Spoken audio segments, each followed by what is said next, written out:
বর্তমানে বাংলাদেশের রাজনৈতিক অঙ্গনে বইছে পরিবর্তনের হাওয়া।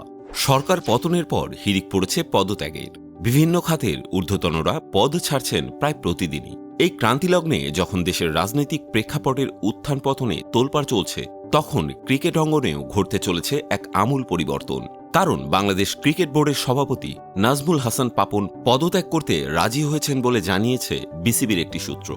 তবে গঠনতন্ত্র অনুযায়ী তাকে লিখিতভাবে বোর্ডকে পদত্যাগের সিদ্ধান্ত জানাতে হবে, যেটি পরে পরিচালনা পর্ষদের সভায় অনুমোদন করতে হবে। নিয়ম অনুযায়ী পাপনের পদত্যাগের পর ক্রীড়া মন্ত্রণালয়ের অনুমতিক্রমে বোর্ডের কার্যক্রম চালিয়ে যাওয়া পরিচালকদের মধ্য থেকে সহসভাপতি নির্বাচিত হবে দুজন। তাদের মধ্যে থেকে প্রেসিডেন্ট নির্বাচিত হতে পারেন যে কেউ।